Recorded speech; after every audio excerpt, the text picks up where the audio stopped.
જેવી મારા હાથમાં રિપોર્ટ આવી, હું ગુસ્સાથી ધૂંધવાયેલો ગાડીમાં આવીને બેઠો અને મેં પૂરા વિશ્વાસ સાથે રિપોર્ટ ખોલી કે તેમાં તે જ છે જે હું જાણું છું. મેં નક્કી કરી લીધું હતું કે આજે હું તે ઘટિયા સ્ત્રીને પાઠ ભણાવીને જ રહીશ. આ વિચારીને મેં જેવો રિપોર્ટના પાનાને ખોલ્યો તો મારી આંખો ફાટી રહી ગઈ, કારણ કે તેમાં તો ખરેખર મારું નામ સંજય છે.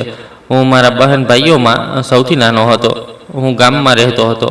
મારા પિતાજી ગામના જમીનદાર હતા. તે મોટા જ સખત પ્રકારના રોબદાર શખ્સ હતા.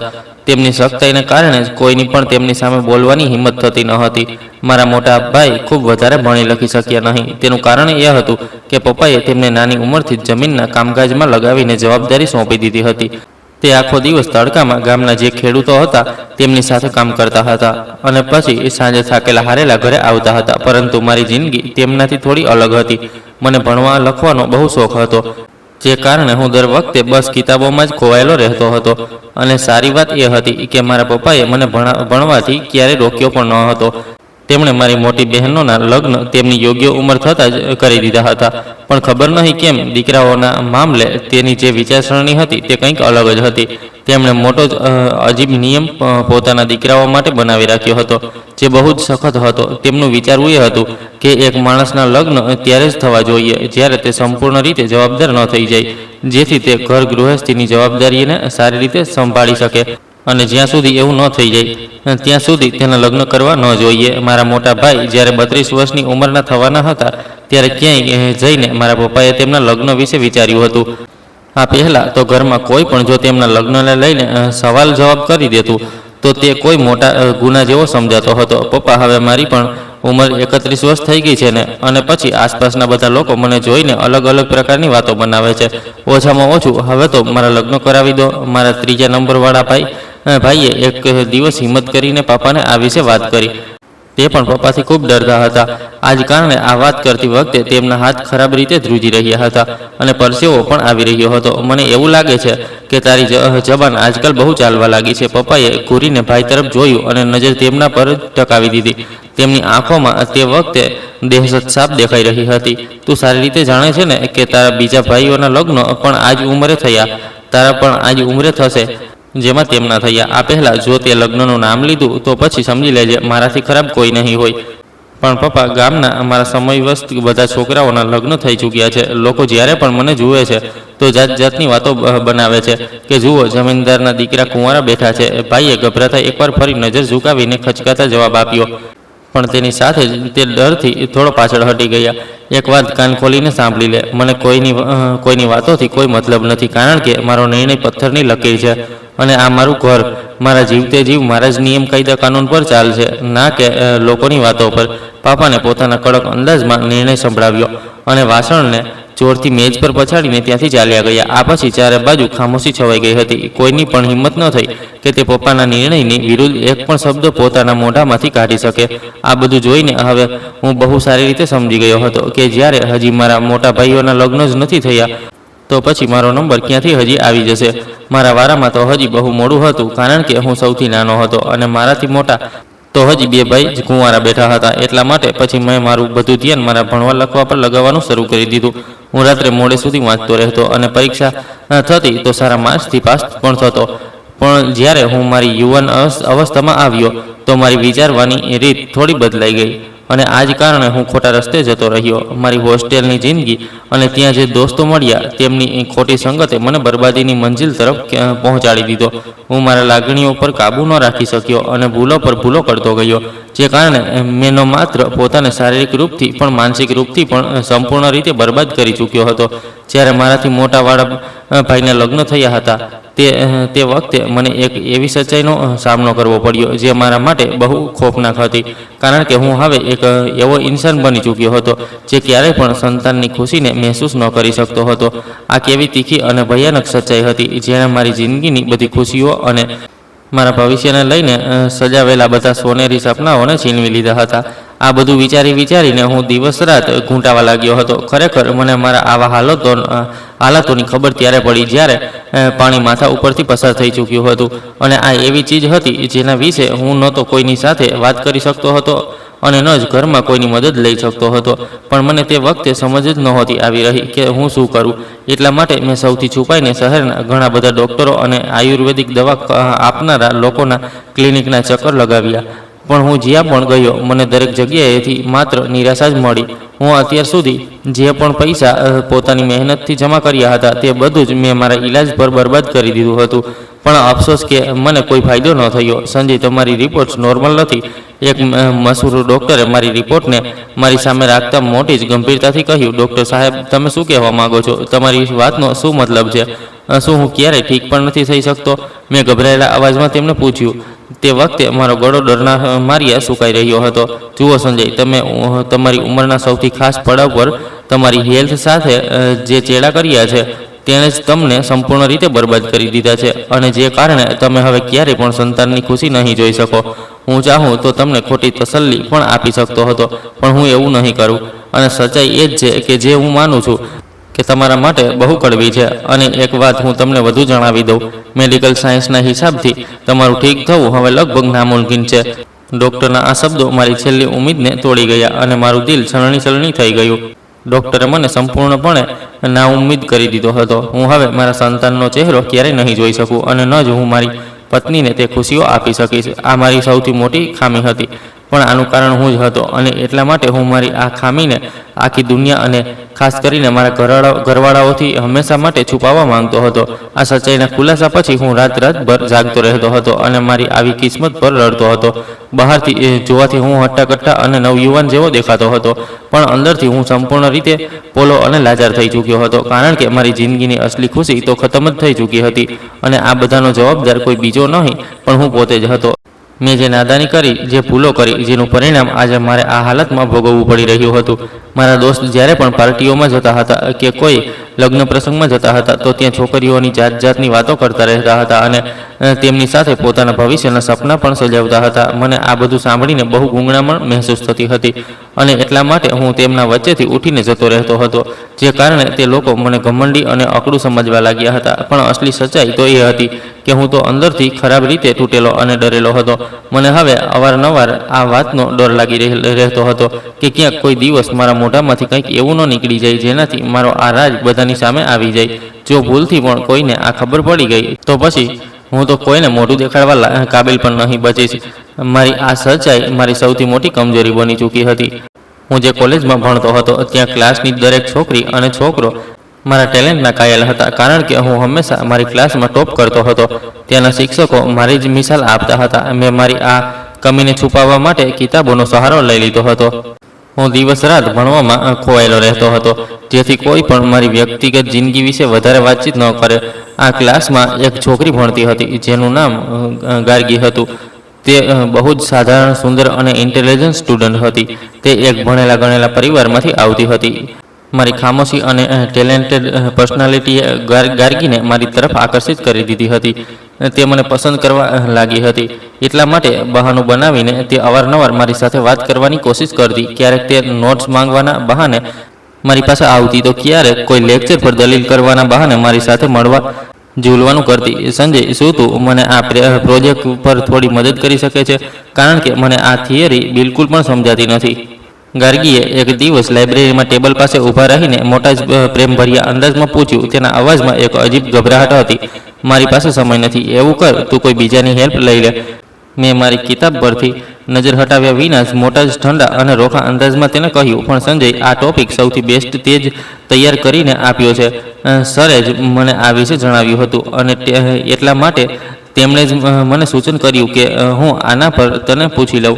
બસ 10 મિનિટની જ તો વાત છે. તેણે મારી પાસે વિનંતી કરી અને ઉમ્મીદભરી નજરોથી મારી તરફ જોવા લાગી, અને પછી અચાનક ખુરશી ખેંચીને મારી પાસે જ બેસી ગઈ. મેં એકવાર ફરીથી રૂખા અંદાજમાં કહ્યું કે મારી વાત સમજ, મારી પાસે સમય નથી. મને પરેશાન ન કર અને મને એકલો છોડી દે. મેં ગુસ્સાથી મારી કિતાબો બંધ કરી અને પછી ખુરશીને પાછળ ધક્કો દઈને તેના તરફ જોયા વિના જ લાઇબ્રેરીમાંથી સીધો ચાલતો બહાર નીકળી ગયો. મને હવે છોકરીઓમાં કોઈ પણ રસ ન હતો. ગાર્ગી તો શું, હું મારા ક્લાસની કોઈ પણ છોકરી સાથે વિના મતલબની કોઈ પણ વાત નહોતો કરતો. મારું બધું ધ્યાન માત્ર અને માત્ર ભણવા લખવા અને મારા કામકાજ પર થતું હતું. અને જ્યારે ક્યારેક હું થોડો ફ્રી થતો તો બસ મારા આ રાજનો ડર મારા પર હાવી થઈ જતો, જે કે મને કોઈ ઉદયની જેમ દિવસે ને દિવસે અંદર પોલો કરી રહ્યો હતો. મને ડર લાગી રહ્યો હતો કે જો કોઈ છોકરી પણ મારા બહુ વધારે નજીક આવી તો ક્યાંક તે મારા આ પોલાપનને ઓળખી ન લે. પણ મારી બેરૂખી અને આ કઠોર વ્યવહાર છતાં પણ ગાર્ગીનો પ્રેમ ખબર નહીં કેમ મારા માટે વધતો જ જઈ રહ્યો હતો. તેની આંખોમાં મારા માટે એક અજીબ અહેસાસ દેખાતો હતો. તેણે મારા નજીકના દોસ્તો પાસેથી કોઈ એસાઇનમેન્ટનું બહાનું બનાવીને મારો ફોન નંબર પણ લઈ લીધો. એક રાત હું મારા રૂમમાં એકલો બેઠો હતો અને તે વખતે હું મારી કિસ્મત પર જ દુઃખી થઈ રહ્યો હતો કે ત્યારે જ તે વખતે મારા મોબાઈલ પર કોઈ અજાણ્યા નંબરથી કોલ આવ્યો. હેલો, કોણ છે? મેં ફોન ઉઠાવીને ગુસ્સાથી પૂછ્યું. સંજય, હું ગાર્ગી વાત કરી રહી છું. બીજી તરફથી તેનો ધીમો અને ધ્રુજતો અવાજ આવ્યો. તે ઘણી ડરેલી લાગી રહી હતી. તેનું નામ સાંભળતા જ મને બહુ જોરથી ગુસ્સો આવ્યો અને મેં દાંત પીસતા કહ્યું કે તને મારો નંબર કોણે આપ્યો અને તું મને આ વખતે આટલી રાતે કોલ કેમ કરી રહી છે? આ કહીને હું ઝટકાથી પલંગ પરથી ઊભો થઈ ગયો. મારો ચહેરો એકદમથી ગુસ્સાથી લાલ થઈ ગયો હતો. આઈ એમ સોરી સંજય, પણ મારી વાત સમજ. મારાથી હવે રહેવાયું ન હતું. હું તને બહુ પ્રેમ કરું છું. હું તારા વિના નહીં રહી શકું. હું દર વખતે બસ તારા ખયાલોમાં જ ખોવાયેલી રહું છું. તેને રડતા મને પોતાના દિલની વાત તે દિવસે જણાવી દીધી, જેને સાંભળીને મને બહુ મોટો ઝટકો લાગ્યો. તારું દિમાગ ખરાબ થઈ ગયું છે ગાર્ગી? શું તું ગાંડી થઈ ગઈ છે? જો સાફ એક વાત પોતાના દિમાગમાં બેસાડી લે. હું તને પ્રેમ નથી કરતો અને ન જ મને તારામાં કોઈ પણ રસ છે, અને એટલા માટે આગળથી મને કોલ કરવાની ભૂલ બિલકુલ ન કરતી. મેં કડક અંદાજમાં જવાબ આપ્યો અને ફોન કાપવા લાગ્યો. ત્યારે જ સામેથી તેનો અવાજ આવ્યો. એકવાર મારી વાત તો સાંભળી લે સંજય. આખરે મારામાં એવી શું ખામી છે જે તું મને આટલી નફરતથી ટુકરાવી રહ્યો છે?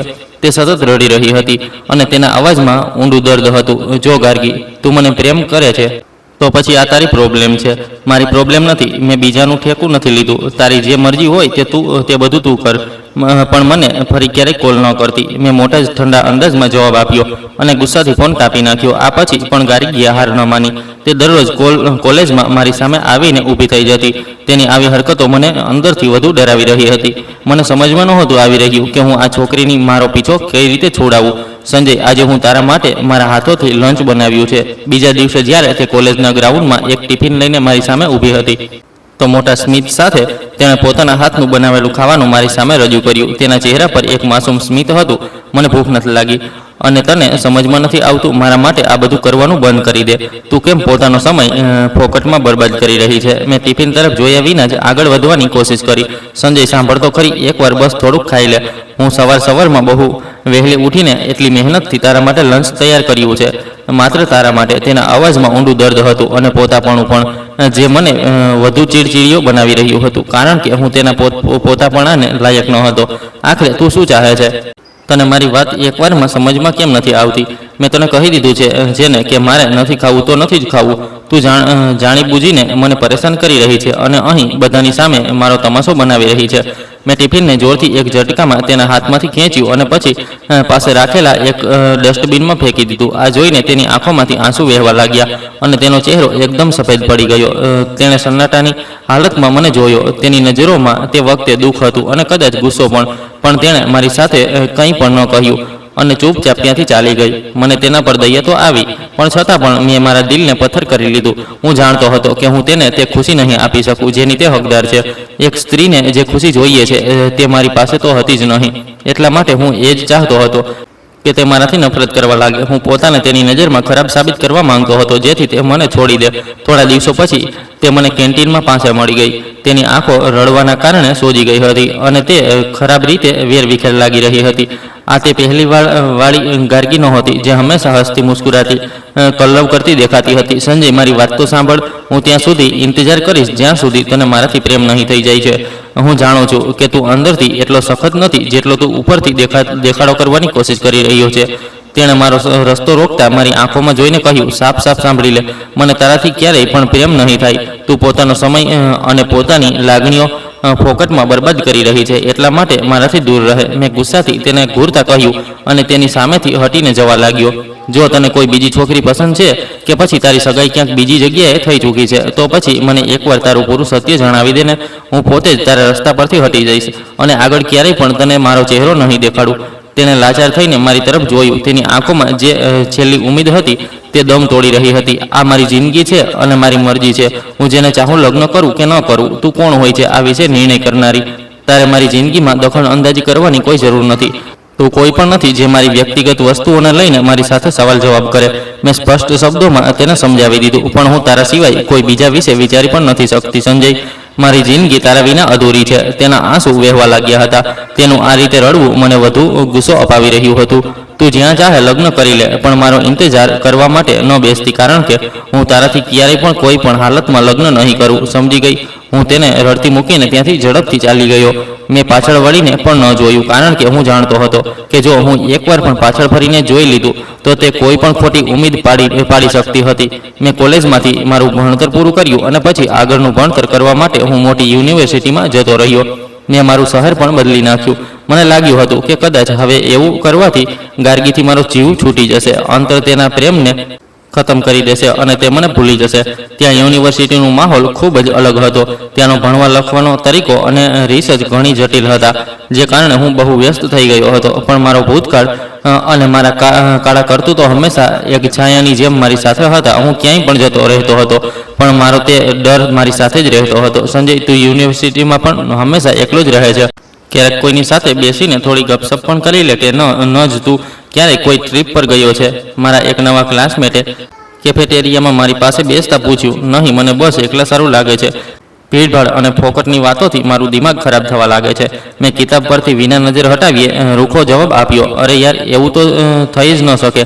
કોઈ તો હશે તારી જિંદગીમાં, કોઈ છોકરી જેને તું પસંદ કરતો હોય, કે પછી તેણે તારું દિલ તોડ્યું હોય. આખરે તું આટલો હેન્ડસમ છે, આટલો ટેલેન્ટેડ છે. કોઈ તો વજહ હશે તારા આ એકલાપણાની. તેણે મુસ્કુરાતા મને વધુ કુદેરવાની કોશિશ કરી. તારી બકવાસ બંધ કર. મને આ પ્રકારની બેકારની વાતોમાં કોઈ પણ દિલચસ્પી નથી. તું તારા કામથી કામ રાખને અને મને ભણવા દે. તું મને ડિસ્ટર્બ કરી રહ્યો છે. મેં સખ્તાઈથી તેને ચૂપ કરાવી દીધો અને મારી કિતાબ તેના ઠીક મોઢાની સામે કરી દીધી.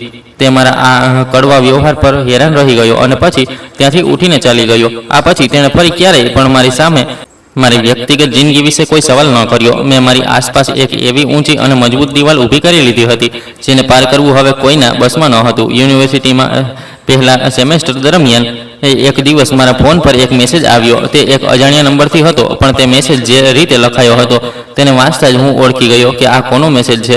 ગાર્ગીએ કદાચ પોતાનો નંબર બદલી નાખ્યો હતો. તું મને છોડીને જતો રહ્યો, પણ હું તને નથી ભૂલી શકી સંજય. હું આજે પણ તારો ઇંતજાર કરી રહી છું. મેં મેસેજ વાંચતા જ નંબરને બ્લોક કરી દીધો. તેના આ પાગલપનની હદ સુધી પહોંચનારા પ્રેમથી હું બહુ ખરાબ રીતે ડરવા લાગ્યો હતો. તે નહોતી જાણતી કે તે સંજયની પાછળ ભાગી રહી છે. તે હકીકતમાં એવો સંજય છે જે તેને કોઈ ખુશી નથી આપી શકતો. તેને સંજયનો હાથ થામવાથી તેની જિંદગીમાં ક્યારેય પણ ફૂલોનો વરસાદ નહોતો થઈ શકતો. મારે કોઈ પણ રીતે મારા આ રાજને છુપાવીને રાખવું હતું, અને આના માટે સૌથી જરૂરી એ હતું કે ગાર્ગી મારી જિંદગીથી દૂર રહે. હું કોઈ પણ કિંમતે મારું સત્ય દુનિયાની સામે નહોતો લાવવા માંગતો. યુનિવર્સિટીના હોસ્ટેલનો રૂમ હવે મારું ઠેકાણું બની ચૂક્યો હતો. હું દર વખતે મારું માથું કિતાબોમાં ખપાવીને બેઠો રહેતો હતો. જ્યારે મારા ફોનની ઘંટી વાગી તો સ્ક્રીન પર મને પપ્પાનું નામ ચમકાતું દેખાયું. મેં એક ઊંડો શ્વાસ લીધો અને પછી થોડી ગભરાહટ સાથે ફોનને કાનથી લગાવી લીધો. હા પપ્પા, મેં ખોટી ખુશી દેખાડતા મારી વાતને શરૂ કરી. તારું ભણતર કઈ રીતે ચાલી રહ્યું છે સંજય? પપ્પાનો ભારે અને રબદાર અવાજ ફોનના સ્પીકરમાંથી સંભળાયો. તેમના અંદાજમાં એક અજીબ ગંભીરતા હતી. જે બિલકુલ ઠીક ચાલી રહ્યું છે. હું મારા રિસર્ચ પ્રોજેક્ટ પર કામ કરી રહ્યો છું. મેં કિતાબને ટેબલ પર સામે રાખતા જવાબ આપ્યો. હું તેમની વાત સાંભળતા જેમ સહમી ગયો હતો. તારા ભણતરને હવે થોડુંક સાઈડ પર કર. મેં તારા માટે એક બહુ જરૂરી નિર્ણય કરી લીધો છે. પપ્પાએ પોતાના આ કડક અંદાજમાં કહ્યું. તેમની વાત સાંભળીને મારા દિલની ધડકન એકદમથી તેજ થઈ ગઈ. કયો નિર્ણય પપ્પા? મારા કપાળ પર પરસેવો આવવા લાગ્યો. મને ડર લાગવા લાગ્યો. મારા અંદર એક અજાણ્યો ખોફ ભરીને ઉઠવા લાગ્યો હતો. મારા દોસ્તે પોતાની દીકરીનો સંબંધ તારા માટે માંગ્યો છે અને મેં તેને હા કરી દીધી છે. આવતા મહિને તારી સગાઈ છે. પપ્પાએ મારાથી કંઈ પણ હા કે ના પૂછ્યા વિના જ સીધો પોતાનો નિર્ણય સંભળાવી દીધો. તેમના શબ્દો મારા માટે કોઈ મોટા ધમાકાથી ઓછા ન હતા. તમે આ શું કહી રહ્યા છો પપ્પા? મેં તમને ક્યારે કહ્યું કે મારે લગ્ન કરવા છે? હું ગુસ્સાથી મારી જગ્યા પરથી ઊભો થઈ ગયો. મારા શ્વાસ રૂંઘાઈ રહ્યા હતા. તને કોણે પૂછ્યું છે અને તને પૂછવાની જરૂર શું છે? તારી હવે ઉંમર થઈ ગઈ છે અને એટલા માટે હવે તને ઘર વસાવવું છે અને આ મારો નિર્ણય છે. પપ્પાના અવાજમાં તેજ શક્તિ આવી ગઈ. તે કોઈના પણ ઊંચા અવાજને સહન કરવાના આદિ ન હતા.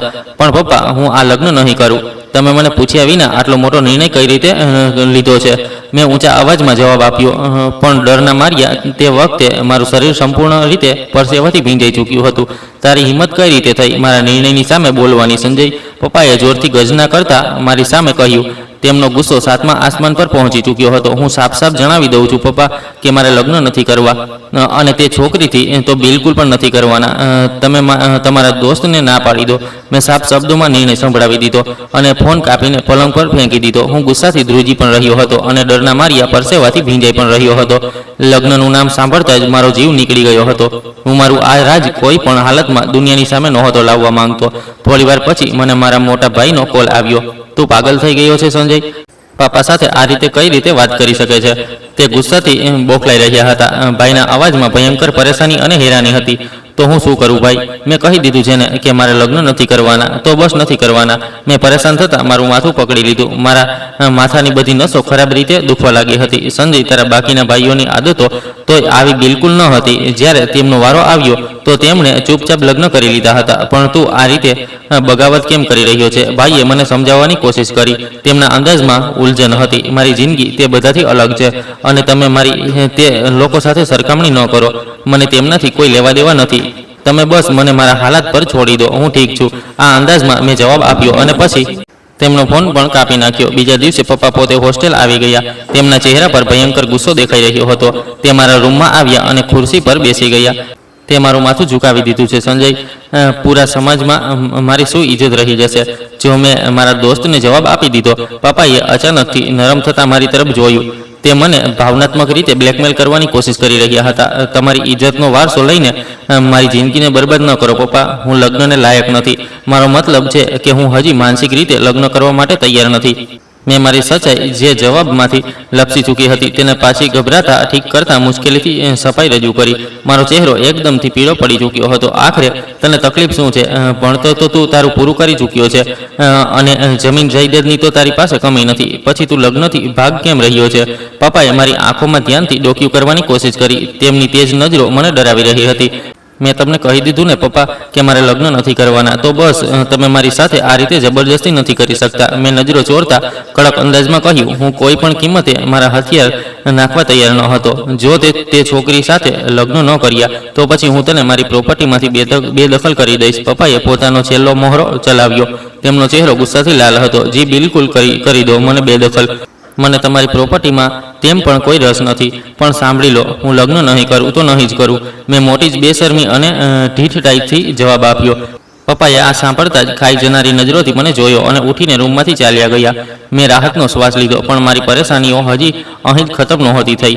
બીજી તરફ ગાર્ગી મારા માટે એક નવી મુસીબત બની ચૂકી હતી. તે સતત નવા નંબરોથી મને ફોન કરતી રહેતી હતી.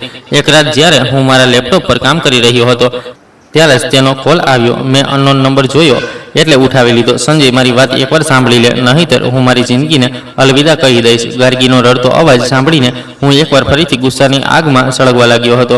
તે મારી જિંદગીને નરક બનાવી રાખી દીધી છે. તારા ડ્રામા છે કે ખતમ જ નથી થઈ રહ્યું ગાર્ગી. તું જે કરવા ચાહે છે તે કર, પણ હું હાથ જોડું છું તારી આગળ. મને પરેશાન ન કર. મેં દાંત પીસતા કોઈક રીતે જવાબ આપ્યો. મારા અવાજમાં કોઈ દયા ન હતી. સંજય, કદાચ તું મજાક સમજી રહ્યો છે, પણ હું સાચું કહું છું. મારા ઘરવાળા મારા લગ્ન ક્યાંક બીજી જગ્યાએ કરવા ચાહે છે અને જો તે મને તારી ન બનાવ્યું તો હું પછી એ જ કરીશ. આ કહેતા જ તે જોર જોરથી રડવા લાગી. તેના અવાજમાં ઊંડી માયુસી હતી. તારી ધમકીઓ કોઈ બીજાને દેજે સમજી. તું બધી છોકરીઓના જ આ જ હથકંડા હોય છે. છોકરાઓને પોતાની જાળમાં ફસાવવાના અને તેમની પાસેથી પોતાની વાત મનાવવાના. તારો આ ઘટિયા તરીકો જેનાથી તું મને બ્લેકમેલ કરવા ચાહે છે તે હું કામયાબ નહીં થવા દઉં. મેં નફરતથી તેને કહ્યું. મને તેની વાત પર જરા પણ ભરોસો ન હતો. હું તને બ્લેકમેલ નથી કરી રહી. હું સાચું કહું છું કે હું તારા વિના જીવંત નહીં રહી શકતી. મારા પ્રેમને સમજવાની કોશિશ કર સંજય. તે ગીડગીડાવા લાગી. તેનું આ રીતે રડવું મારા પથ્થર દિલ પર કોઈ અસર નહોતું કરી રહ્યું. તારા જેવી ગાંડી અને જિદ્દી છોકરીઓનું પરિણામ એ જ થવું જોઈએ. જે કરવું છે કર, પાળમાં જા, પણ બસ મારો જીવ બક્ષી દે.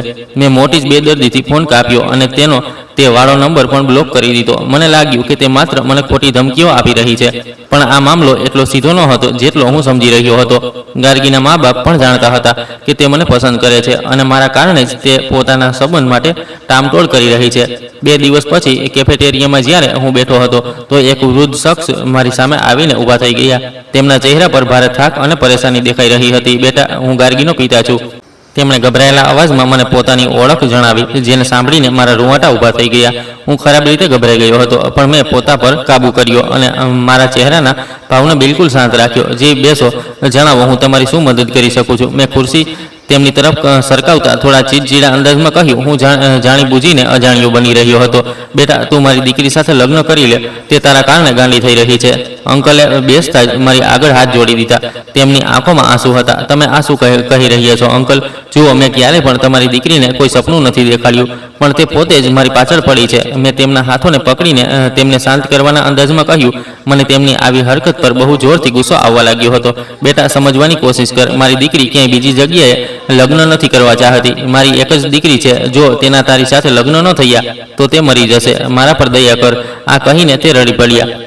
એક બાપનું આ રીતે રડવું મને અંદરથી ઝકઝોરી રહ્યું હતું, પણ મારી મજબૂરી મારી ઇન્સાનિયત પર ભારે પડી રહી હતી. જુઓ અંકલ, હું માફી ચાહું છું, પણ હું ગાર્ગી સાથે લગ્ન નથી કરી શકતો. આમાં મારી તો કોઈ ભૂલ નથી. મેં તો ક્યારેય તમારી દીકરી સાથે નથી કહ્યું કે હું તેને પ્રેમ કરું છું, પણ તે જ ફોકટમાં મારી પાછળ પડી છે. એટલા માટે તમે ઘરે જાઓ અને તમારી દીકરીને સમજાવો. મેં મારી તે જ વાત દોહરાવી દીધી. હું તેમની લાગણીઓને નજરઅંદાજ કરી રહ્યો હતો. તું આટલો બેદર્દ કઈ રીતે હોઈ શકે છે? બેટા, એક છોકરી તારા માટે પોતાનો જીવ દેવા પર તુલી છે અને તું છે કે કોઈ ફરક જ નથી પડી રહ્યો. અંકલે ગુસ્સા અને દુઃખથી ચીસ પાડીને કહ્યું. તેમનો અવાજ બહુ કડવો થઈ ગયો હતો. જુઓ અંકલ, મારી જિંદગીના નિર્ણય તમે નથી કરી શકતા અને હું આ રીતે કોઈના પણ પોકટના જીતની આગળ મારું માથું નથી ઝુકાવી શકતો. એટલા માટે હવે તમે અહીંથી ચાલ્યા જાઓ. મેં મોટી બેશરમી સાથે તેમને જવાનો ઈશારો કર્યો. તે મને ખરાબ ભલું કહેતા ત્યાંથી ચાલ્યા ગયા. હું જાણતો હતો કે ગાર્ગી મને બહુ પ્રેમ કરે છે, પણ હું મારી ખામી છુપાવવા માંગતો હતો, જે મને અંદર પોલી કરી રહી હતી. હું ખૂબ માનસિક દબાણનો શિકાર થઈ ચૂક્યો હતો. હવે જો ભૂલથી પણ કોઈ ઇન્સાન મારી સાથે લગ્નની વાત કરી દેતો તો હું તેની સાથે લડવા ઝઘડવા પર ઉતરી આવતો હતો. મારા માટે ધીરજ સંપૂર્ણ રીતે ખતમ થઈ ચૂક્યો હતો. સંજય યાર, તું આજકાલ આટલો ચીડચીડો કેમ થઈ ગયો છે? તું તો નાની વાતો પર મારપીટ પર જ ઉતરી આવે છે. મારા ક્લાસમેટે એક દિવસ મારી સાથે પરેશાન થઈને કહ્યું, તને મારા વ્યવહારથી આખરે તકલીફ શું છે? તું તારા કામથી મતલબ રાખને, મારા પર નજર રાખવાનું બંધ કરી દે. મેં ટેબલ પર ગુસ્સાથી ઘૂસો મારતા કહ્યું. મારી આંખોમાં તે વખતે લોહી ઉતરી આવ્યું હતું. તું શું પાગલ થઈ ગયો છે? હું તો તને બસ નોર્મલ રીતે જ પૂછી રહ્યો હતો. છોડ, તારી સાથે તો વાત કરવી જ બેકાર છે. હું તો માત્ર તારા ભલા માટે જ કહી રહ્યો હતો. તેણે મને ખરાબ ભલું કહ્યું અને પછી ઉઠીને ઊભો થઈ ગયો, કારણ કે તે મારા આ પ્રતિક્રિયાથી ખરાબ રીતે ગભરાઈ ગયો હતો. મને કોઈના પણ હમદર્દીની કોઈ જરૂર નથી. બધા લોકો મારી જિંદગીમાં વિના મતલબના પોકટમાં દખલઅંદાજી કરતા રહે છે. સારું એ જ થશે કે મારાથી દૂર રહે. મેં ચીસ પાડીને કહ્યું અને પછી ત્યાંથી ચાલ્યો ગયો. મને દરેક ઇન્સાન હવે મારો દુશ્મન દેખાવા લાગ્યો હતો. ત્યાં સુધી કે લગ્નની વાત કરનારો તો મને સૌથી મોટો દુશ્મન લાગતો હતો. મને એવું લાગી રહ્યું હતું કે જેમ આ બધા લોકો જાણી બૂજીને એવું કરી રહ્યા છે જેથી તે મારો રાજ જાણી શકે. રાત્રે હવે મને ડરામણા સપના આવવા લાગ્યા હતા કે લોકો મારા પર હસી રહ્યા છે અને મને નામર્દ કહીને બોલાવી રહ્યા છે. મારા દિમાગની નસો તણાવના માર્યા એટલી તણાઈ ગઈ હતી કે એવું લાગતું હતું જેમ ક્યારેય પણ ફાટી જશે. હવે તો મેં પોતાને રૂમમાં કેદ કરી લીધો અને આખરે પછી તે મનહૂસ દિવસ આવી ગયો, જેણે મારી ચારે બાજુ જે ઘેરો મેં બનાવ્યો હતો તેને તોડી દીધો. હું તે વખતે મારા રૂમમાં સૂઈ રહ્યો હતો જ્યારે મારા દરવાજા પર એક ભયંકર દસ્તક થઈ.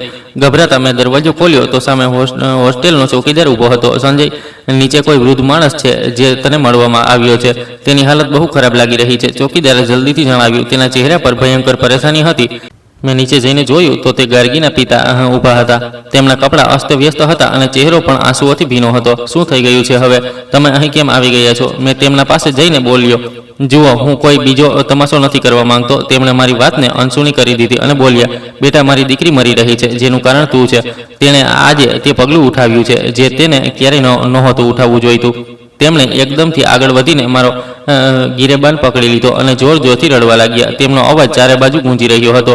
આ શું બકવાસ કરી રહ્યા છો તમે? મને છોડો. મેં હેરાની અને પરેશાનીથી તેમના હાથને ઝટકો આપ્યો. મારું દિલ એક પળ માટે જેમ ધબકવાનું જ ભૂલી ગયું હતું.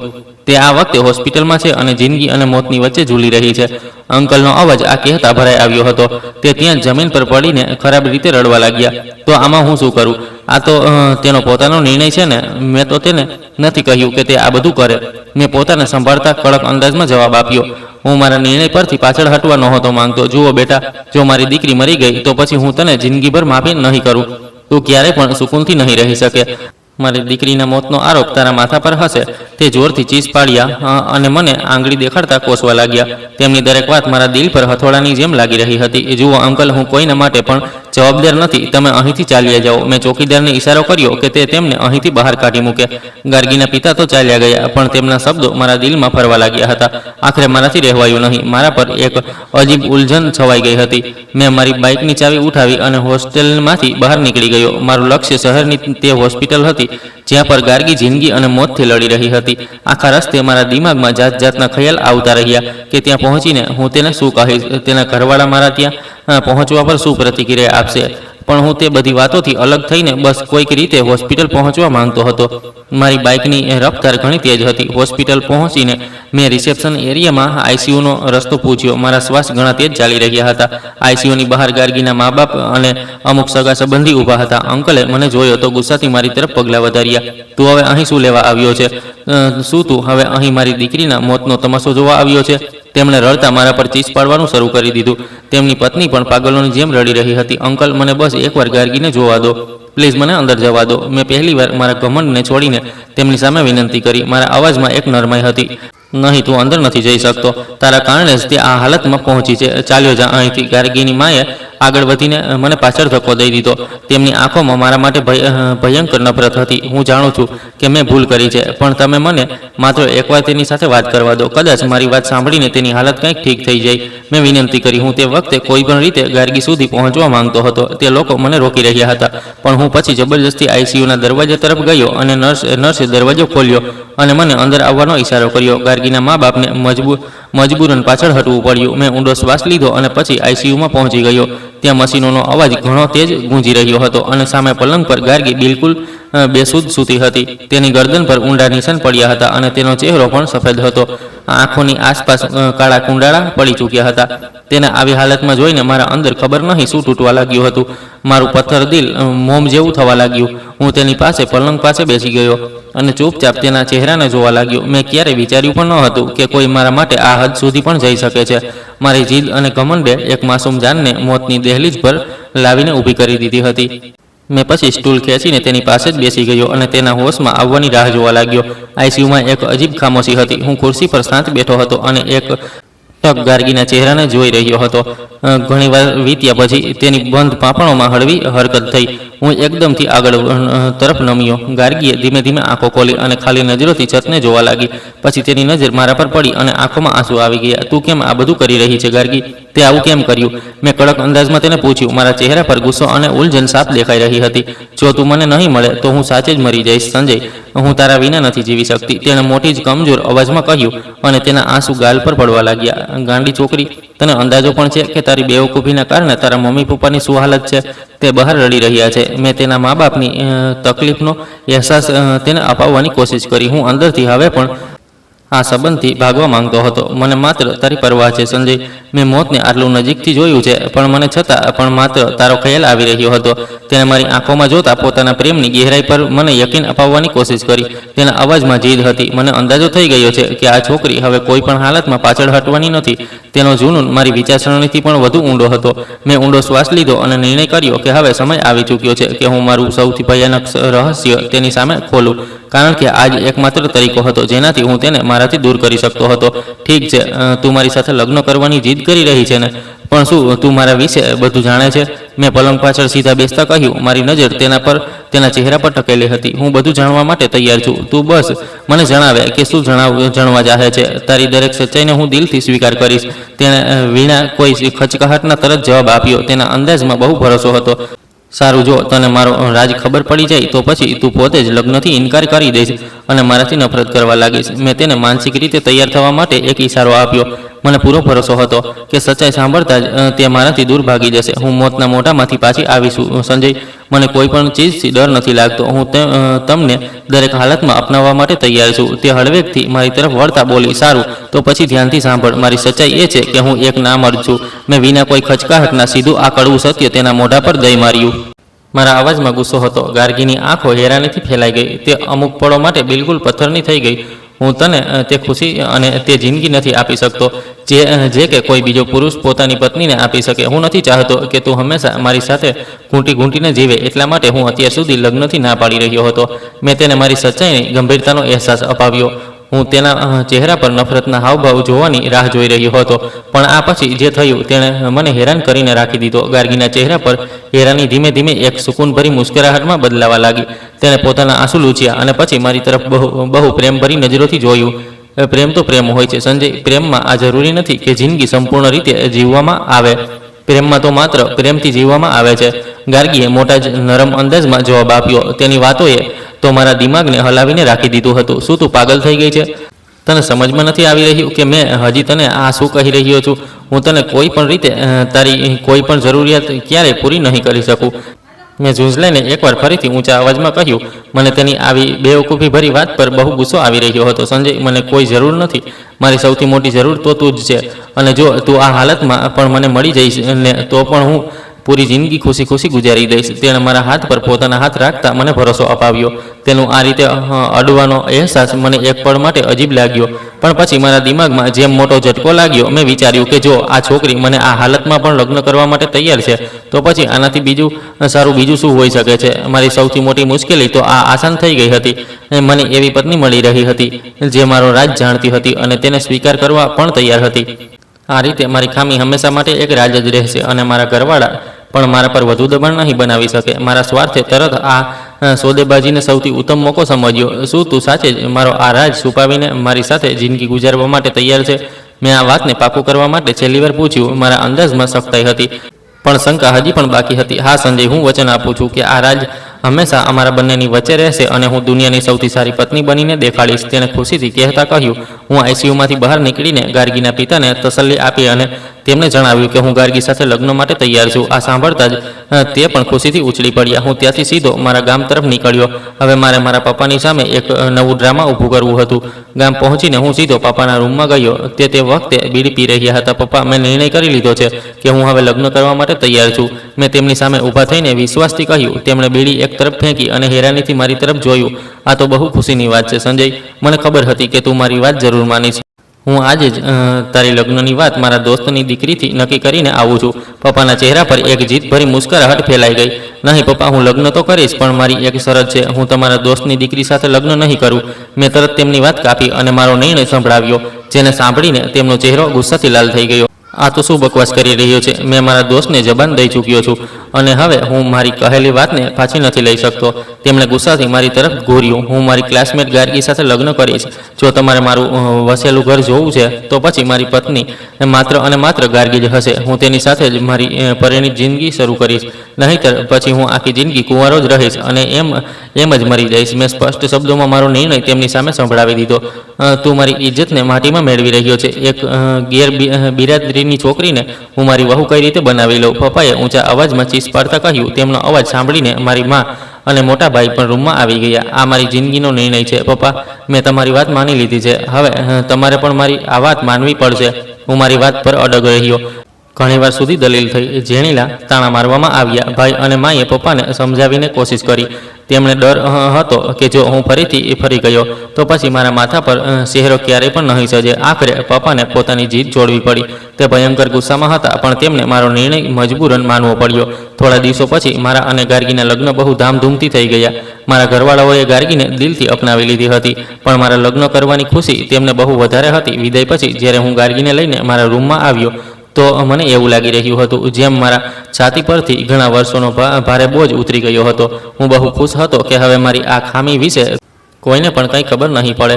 હું પહેલાંથી હવે બહુ વધારે બેફિકર અને હળવાશફૂલ ફ્રેશ મહેસૂસ કરી રહ્યો હતો. હવે કોઈ પણ મને શંકાભરી નજરોથી નહીં જુએ, જેમ કે પહેલાં જોયું હતું.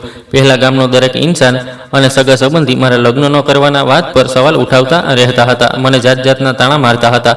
પણ હવે એવું કંઈ પણ નહીં થાય. મેં સમાજના મોઢા પર એક એવું તાળું લગાવી દીધું હતું જે કામયાબ સાબિત થયું હતું. ગાર્ગી મારી સાથે બહુ ખુશ હતી. તે એક ઉત્તમ પત્ની બનીને મારા ઘરવાળાઓનું દિલ જીતવાની કોશિશ કરી રહી હતી. તેના ચહેરા પર આવનારી હસી અને તેની ચાહતી અવાજ સાંભળીને કોઈ પણ આ સપનામાં પણ નહીં વિચારી શકે કે રૂમની 4 દિવાલોની અંદર હું એક બહુ મોટો ભયાનક રાજ છુપાવીને બેઠો છું.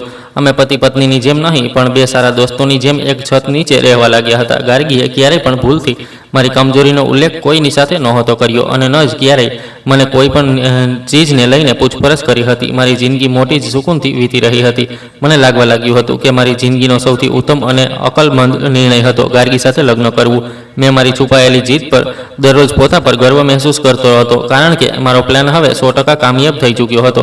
લગ્નને મુશ્કેલીથી હજી 2 મહિના વીત્યા હતા ત્યારે એક રાત ગાર્ગીની તબિયત અચાનકથી બહુ ખરાબ થઈ ગઈ. તેને સતત ઉલટીઓ થઈ રહી હતી અને તે કમજોર પડી રહી હતી. તેની આવી હાલત જોઈને હું બહુ ગભરાઈ ગયો હતો અને તરત ગાડીમાં બેસાડીને તેને હોસ્પિટલ લઈ ગયો. ઇમરજન્સી વોર્ડમાં નર્સે તેને સ્ટ્રેચર પર સુવડાવીને અંદર લઈ ગઈ અને હું બહાર બેચેનીથી ટહેલવા લાગ્યો. થોડી વાર પછી એક લેડી ડૉક્ટર બહાર આવી અને તેમણે મુસ્કુરાતા મારી તરફ પગલાં વધાર્યા. અભિનંદન, તમને તમારી પત્ની માં બનવાની છે. ડૉક્ટરે મોટા જ ખુશાલ અંદાજમાં મને આ વાત જણાવી. ડૉક્ટરની આ વાત સાંભળતા જ મારા પગ નીચેથી જમીન સરકી ગઈ. મારા દિમાગમાં જેમ કોઈએ સોયું ફૂંકાવવાનું શરૂ કરી દીધું હતું.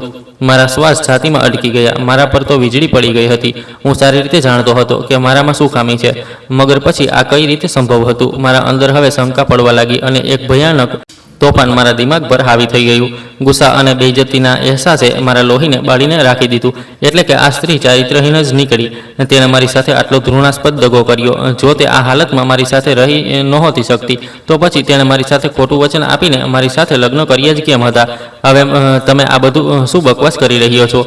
આ નામુમકિન છે. મેં ગુસ્સાથી ચીસ પાડી અને ડૉક્ટરને હેરાન છોડીને સીધો ગાર્ગી જે રૂમમાં હતી ત્યાં ચાલ્યો ગયો. તે પલંગ પર સૂતી હતી અને તેની આંખો બંધ હતી.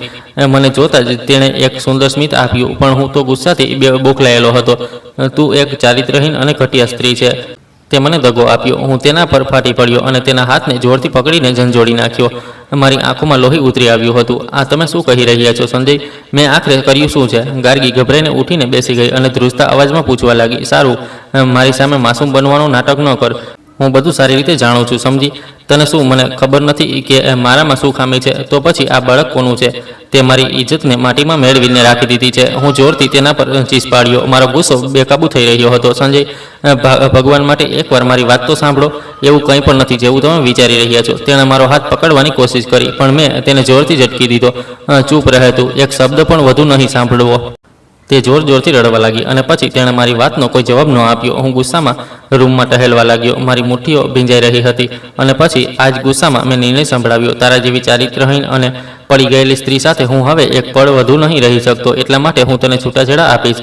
મેં આંગળી ઉઠાવીને તેને મારો નિર્ણય સંભળાવી દીધો. છૂટાછેડાનું નામ સાંભળતા જ તે રડતા મારી તરફ જોવા લાગી અને તેણે મારા પગ પકડી લીધા. એવું ન કરો સંજય, મને છૂટાછેડા ન આપતા. હું સાચું કહું છું, હું નિર્દોષ છું.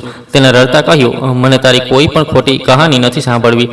તે મને બહુ બેવકૂફ બનાવી લીધો. તું હવે મારા માટે મરી ચૂકી છે. હું પાછો વળીને જવા લાગ્યો. ભગવાનનો વાસ્તો છે સંજય, એકવાર મારી વાત તો સાંભળો. જુઓ, આ વિડીયો જોઈ લો, પછી તમારું જે મન કરે તે જ નિર્ણય કરી લેજો. તેણે રડતા પોતાનો મોબાઈલ કાઢ્યો અને એક વિડીયો પ્લે કરીને મારી સામે કરી દીધો. મેં નફરતથી સ્ક્રીન તરફ જોયું. સ્ક્રીન પર ચાલતો નજારો જોતાં જ મને ભયંકર ઝટકો લાગ્યો. વિડીયોમાં ગાર્ગી ક્લિનિકમાં બેઠી હતી અને તેની સામે એક લેડી ડૉક્ટર હાજર હતી. તે એ જ ડૉક્ટર હતી જેની પાસે મેં વર્ષો પહેલાં મારો ઈલાજ શરૂ કરાવ્યો હતો અને પછી જ્યારે હું માયુસ થઈ ગયો તો પછી ઈલાજને મેં વચ્ચે જ છોડી દીધો હતો. આ બધું શું છે અને તું આ ડૉક્ટર પાસે કેમ ગઈ હતી? મેં ગુસ્સામાં તેની સાથે પૂછ્યું. પહેલાં તમે આખો વિડીયો તો જુઓ અને બધું સાંભળો, તો પછી હું તમને બધું જણાવું છું. તેણે હેલિકીઓ લેતા જવાબ આપ્યો. વિડીયોમાં ગાર્ગી ડૉક્ટરને જણાવી રહી હતી કે તે પોતે એક ડૉક્ટરની પાસે ન જાણે કઈ રીતે મારો સેમ્પલ લઈને DNA કરાવવા ગઈ હતી, કારણ કે તેને પહેલાંથી જ ખબર પડી ચૂકી હતી કે તે ગર્ભવતી છે અને મને જણાવ્યા વિના જ તેણે ડીએનએ કરાવ્યું, પણ તે ડીએનએ રિપોર્ટને સારી રીતે સમજવા માટે આજ ડૉક્ટર સાથે વાત કરવી પડી. આ દરમિયાન તેણે આ વિડીયો પણ બનાવી, જેથી જ્યારે ક્યારેક પણ હું તેના પર એવો આરોપ લગાવું તો તે મને વિડીયો દેખાડી શકે. તમારા પતિમાં આ ખામી હશે. અમે આ નથી કહેતા, પણ હોઈ શકે છે કે કોઈ સમયે તેમણે પોતાનો ઈલાજ કરાવ્યો હોય અને જે કારણે તેમનામાં હજી પણ એટલી ખામી ન રહી હોય, પણ કંઈક ઠીક થઈ ગઈ હોય. અને ડીએનએ રિપોર્ટ મુજબ બાળક જે છે તે 100% તમારા પતિનું જ છે. ડૉક્ટરના આ શબ્દો મારા કાનોમાં પીગળેલા કાચની જેમ ઉતરી ગયા. તેમની આ વાત સાંભળીને મને પહેલાં તો ભરોસો જ ન થયો, કારણ કે મારું દિમાગ આ બધું સ્વીકારવા તૈયાર જ નહોતું. મેં વિચાર્યું કે કદાચ ગાર્ગીએ મને દગો આપ્યો છે અને આ વિડીયો એટલા માટે બનાવી છે જેથી હું તેની વાત પર યકીન કરી લઉં અને તેના પાપ છુપાઈ જાય. આ વિડીયો ખોટી છે. તે ડૉક્ટરને પૈસા દઈને આ બધું પોતે તેની પાસેથી બોલાવ્યું છે, જેથી તું તારી ચારિત્રહીનતાને છુપાવી શકે. મેં મોબાઈલ જમીન પર પછાડી દીધો અને ગુસ્સાથી રૂમમાંથી બહાર નીકળી આવ્યો. મેં ગાર્ગીને તે હોસ્પિટલમાં છોડી અને સીધો શહેરની સૌથી મોટી લેબોરેટરીમાં પહોંચી ગયો. મેં નિર્ણય કરી લીધો હતો કે હું પોતે જ હવે મારો ડીએનએ કરાવીશ, જેથી આ સ્ત્રીને ખોટી સાબિત કરીને હંમેશા માટે તેનાથી પીછો છોડાવું. મેં મારું બ્લડ સેમ્પલ આપ્યું અને પછી રિપોર્ટ માટે 2 દિવસની રાહ જોવા લાગ્યો. આ 2 દિવસ મારા પર જેમ કોઈ ભયાનક તોફાનની જેમ વીત્યા. મેં આ વચ્ચે ગાર્ગી સાથે કોઈ પણ વાત ન કરી. તે મારા ઘરવાળાઓ સાથે આવી ચૂકી હતી, પણ મેં મારા રૂમનો દરવાજો તેના માટે બંધ કરી દીધો હતો. 2 દિવસ પછી જ્યારે હું લેબોરેટરીમાંથી મારી ડીએનએ રિપોર્ટ લઈને નીકળ્યો તો મારા હાથ ધ્રુજવા લાગ્યા હતા. હું ગાડીમાં બેસીને જલ્દીથી પરબીડિયું ખોલીને રિપોર્ટના શબ્દો ચીસો પાડીને આ વાતની ગવાહી દઈ રહ્યા હતા કે તે બાળક સાચે જ મારો જ હતો. મારા અંદર એવી કોઈ ખામી હાજર નહોતી. મારી ખામી ખતમ થઈ ચૂકી હતી. આ બધું વાંચતા જ મારી આંખોમાંથી આંસુ વહેવા લાગ્યા. મને ખુશી પણ થઈ રહી હતી અને પશ્ચાતાપ પણ. બધા જજબાતો એવું લાગી રહ્યું હતું કે એકસાથે મને ખરાબ રીતે ઘેરી રહ્યા હતા. મેં તે સ્ત્રી પર કેટલો ઘટિયા આરોપ લગાવ્યો હતો, જેને મારો રાજ જાણીને પણ મારી સાથે સાચો પ્રેમ કર્યો હતો. મેં ઝડપથી ગાડી ઘર તરફ વાળી દીધી અને ઘરે પહોંચીને સીધો મારા રૂમમાં ગયો. ગાર્ગી આ વખતે પલંગ પર ચૂપચાપ બેઠી હતી. તેની આંખો રડીને સોજી ગઈ હતી અને તે સતત આંસુ વહાવી રહી હતી. મેં દરવાજો બંધ કર્યો અને સીધો તેના પગ પાસે બેસી ગયો. મેં તેની સાથે હાથ જોડીને માફી માંગી અને રડતા કહ્યું, મને માફ કરી દે. મારાથી બહુ મોટું પાપ થઈ ગયું છે. મેં તારા પર શંકા કરી. તેણે હેરાનીથી મારી તરફ જોયું. મેં ડીએનએ રિપોર્ટ તેના ધ્રુજતા હાથો પર રાખી દીધી. હું જાણતી હતી, સંજય, આ સત્ય તો એકનો એક દિવસ જરૂર તમારી સામે આવશે. તેને રડતા રિપોર્ટ જોઈ અને તેને છાતીએ લગાવી લીધી.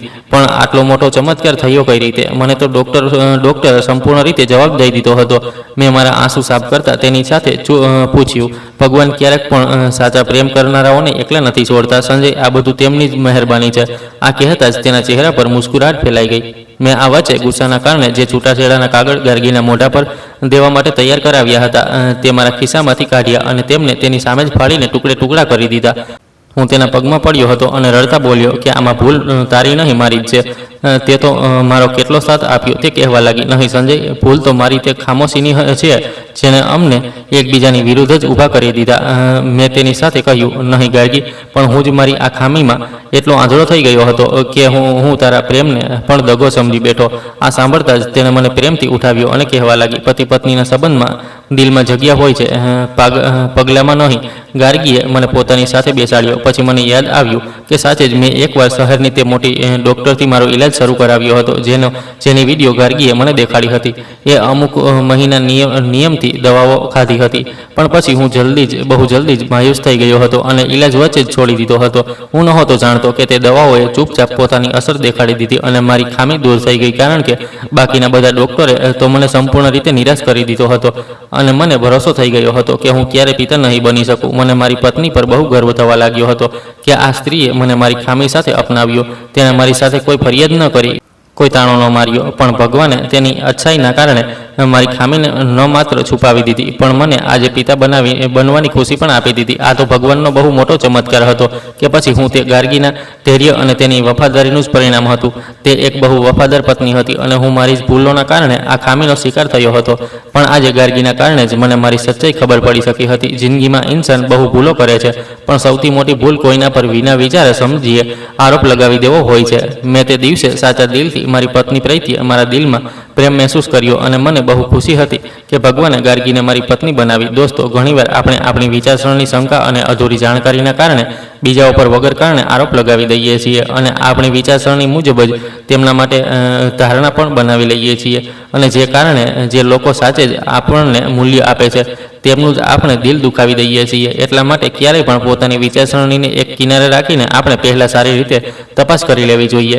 તે પછી જ કોઈના પર આરોપ લગાવવો જોઈએ. સાથે જ આપણે અવારનવાર આપણી ભૂલોનું ઠીકરું બીજાઓ પર જ ફોડીએ છીએ, જ્યારે કે આપણે પૂરા આત્મવિશ્વાસથી આપણી ભૂલોને સ્વીકાર કરવી જોઈએ અને તેમને સુધારવી જોઈએ. તો દોસ્તો, તમે કયા શહેરથી અમારી કહાની સાંભળી રહ્યા છો અને તમને આ કહાની પસંદ આવી હોય તો પ્લીઝ કોમેન્ટ કરીને જણાવો. આ વિડીયો લાઇક કરો, વધુમાં વધુ શેર કરો અને હાઈપ આપો. સાથે જ ચેનલને સબસ્ક્રાઈબ કરવાનું ન ભૂલતા. અને જો તમને અમારી મહેનત પસંદ આવી હોય તો મને સુપર થેન્ક્સ દઈને તમારો પ્રેમ અને સપોર્ટ જરૂર દેખાડજો, જેથી હું તમારા માટે આવી જ શાનદાર કહાનીઓ લાવતો રહું. આ કહાની સંપૂર્ણ રીતે કાલ્પનિક છે અને આનો ઉદ્દેશ માત્ર મનોરંજન અને સામાજિક સંદેશ આપવાનો છે. કહાનીના બધા પાત્રો, સ્થાન અને ઘટનાઓ લેખકની કલ્પના પર આધારિત છે. આનો કોઈ પણ વ્યક્તિ, જાતિ, ધર્મ કે સમાજ સાથે કોઈ પણ સંબંધ નથી.